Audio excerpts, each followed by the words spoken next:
Pour l'instant, ce sont les 4 vérités. Caroline Roux reçoit ce matin Jean-Paul Delevoye, qui est le responsable des investitures législatives au mouvement En Marche. Alors un petit rappel, il a été ancien ministre de Jacques Chirac, médiateur de la République. Il avait soutenu Alain Juppé. Il est aujourd'hui une sorte de super directeur de casting, celui qui est en charge de sélectionner les investitures issues de la société civile pour le candidat Macron.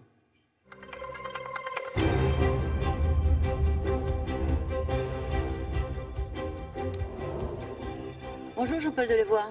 Bonjour Caroline. Est-ce que vous avez vos troupes? Est-ce que vous avez déjà vos effectifs pour les candidatures En Marche issues de la société civile? Est-ce que vous croulez sous les demandes? Vous en êtes où?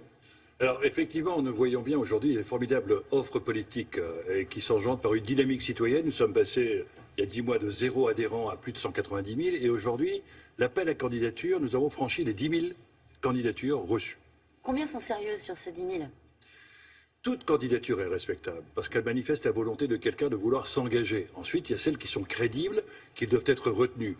En réalité, la commission que nous avons installée la semaine dernière a devant elle 120 heures de réflexion et de sélection.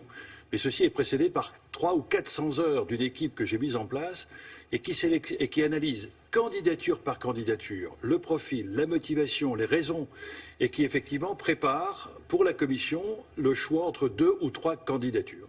Le problème, c'est vous déterminez en fonction de quels critères? Ce sont des critères de CV. Votre enjeu, il est majeur. La prétention d'Emmanuel Macron, c'est de dire on va renouveler la classe politique, on va faire émerger une nouvelle génération. Vous choisissez en fonction de quoi? Des diplômes, de l'histoire personnelle? Quels sont vos critères? Quels sont les critères que vous appliquez? C'est pas rien de devenir député. Ça n'est pas rien, ça n'est pas possible pour tout le monde. Nous avons d'ailleurs une question aujourd'hui qui est purement d'accès social sur l'aspect financier. Nous voyons bien qu'un certain nombre de gens qui sont de formidables pépites, je pense notamment à 2 jeunes femmes qui ont exprimé leur candidature, quand on leur dit qu'il faut investir entre pas loin de 30 000 euros, c'est une barrière et nous réfléchissons s'il n'y a pas des moyens de crowdfunding ou peut-être d'autres solutions pour faire en sorte de casser cette barrière financière. Parce qu'il faut financer la campagne, que vous n'êtes remboursé qu'à 50%. Et donc c'est un enjeu qui nécessite ce que je souhaite à chaque fois rappeler, c'est un soutien de la famille. On ne peut pas aller dans ce milieu d'une campagne sans avoir un soutien affectif de proximité, de réfléchir bien sur les conséquences financières, professionnelles, et de mesurer l'engagement que représente d'être député. Donc ce que nous faisons, nous analysons circonscription par circonscription. Je dirais l'humeur de la circonscription. Est-ce que c'est une circonscription urbaine, rurale, sociologique, âgée, jeune, ouvrière? À partir de cela, nous cherchons à déterminer ce que serait le profil idéal d'un candidat. Nous regardons bien évidemment les personnalités en place, les rapports de force, même si aujourd'hui ça bouge à toute vitesse. Et candidature par candidature, nous regardons les aspects positifs et les aspects moins positifs de cette candidature. Et nous cherchons à savoir quelle est la bonne candidature. Maintenant, soyons clairs, ce que nous devons mettre en place, c'est une nouvelle offre politique, nouveaux profils, nouveaux comportements. Nous avons des critères personnels et des critères collectifs. Emmanuel Macron a demandé 50% de renouvellement, a demandé la parité et a demandé évidemment le pluralité. Qu'est-ce qui est le plus compliqué dans votre travail au quotidien?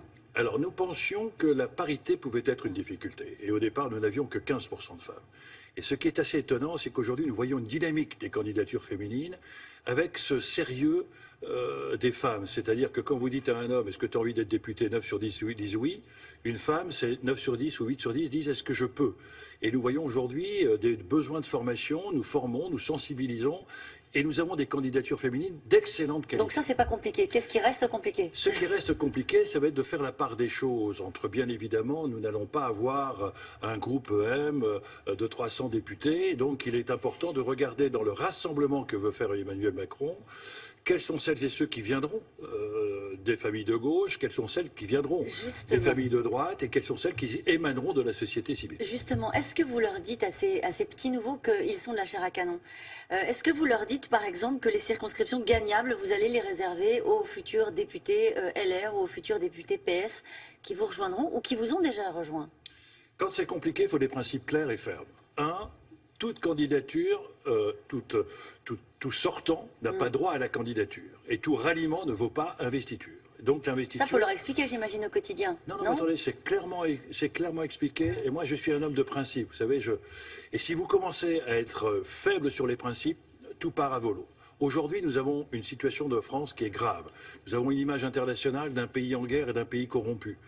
Emmanuel Macron peut redonner cette image de jeunesse d'un Trudeau, peut redonner cette image de moralité, de confiance. Et donc, rien ne se discutera qui peut fragiliser la crédibilité du candidat et la crédibilité de l'image. Qu'est-ce que vous dites à vos anciens camarades, Jean-Paul Delevoye, tous ces élus qui vont peut-être se retrouver sur le carreau, à qui vous dites « désolé, tu es le système ». Tu as une expérience, tu as fait ce métier pendant des années, tu as sans doute fait des sacrifices, mais tu es le système. Sauf que, bien évidemment, tout dépendra de la crédibilité du candidat. On voit bien qu'aujourd'hui, il y a celles et ceux qui adhèrent par conviction. Et ceux-là sont tout à fait respectables. Il y a ceux qui adhèrent par calcul. Il y a même ceux qui veulent se refaire une cerise sur le gâteau en revenant par la porte Macron parce qu'ils ont été virés des partis dans lesquels ils sont les leurs. Mais aujourd'hui, vous n'êtes pas sans savoir, vous qui êtes une bonne observatrice, qu'il y a des tas de gens de gauche qui ne se reconnaissent pas du tout dans le programme de M. Hamon. Et il y a des tas de gens de droite qui ne se reconnaissent pas du tout dans la faute morale de M. Fillon. Et donc ces gens-là sont respectables. Et à partir du moment où ils ont le crédit de la population, la confiance de la population, où ils ont une influence sur la population, ils ne sont pas prioritaires, mais ils sont analysés au seul regard de l'apport que l'on peut avoir pour pouvoir réussir le projet politique d'Emmanuel Macron. Manuel Valls a dit hier soir, je comprends tous les choix. Il s'exprimait devant ses fidèles, ses troupes, sous-entendu, y compris le choix d'aller rejoindre une candidature Emmanuel Macron. Est-ce que tous les valsistes sont bienvenus dans En Marche ? Et c'est intéressant de voir qu'en France, on est obnubilé par les étiquettes. Et quand on met une étiquette, derrière, on dit c'est un bon produit ou un mauvais produit. Moi, je regarde, j'oublie toutes les étiquettes, je regarde si le candidat est un bon ou un mauvais candidat. Par rapport à l'éthique, par rapport à la morale, par rapport à la probité que nous souhaitons autour d'Emmanuel Macron. Emmanuel Macron va présenter son programme demain. Comment va-t-il faire ? Comment va-t-il faire pour contenter Bayrou, sans fâcher Christophe Caresche, sans décevoir Daniel Cohn-Bendit ? Est-il condamné à rester dans le flou ? Ce qui est intéressant, c'est qu'on s'aperçoit qu'aujourd'hui, nous assistons à une hypocrisie de l'offre politique. On voit bien qu'à gauche, les gens ne s'entendent pas. Et que la frontière n'est pas droite-gauche, la frontière est européenne. Et ces gens ne sont rassemblés uniquement par une obsession, le pouvoir. Et à droite, on voit bien que les gens ne s'entendent pas. Mais que paradoxalement, même en se forçant, ils sont obligés de soutenir leur candidat parce qu'il faut préserver le système. Nous sommes libres de tout cela. Et heureusement qu'Emmanuel Macron a fait une nouvelle offre politique, car il n'y avait pour les citoyens écœurés, désemparés, en colère, que deux hypothèses, l'abstention ou Madame Le Pen.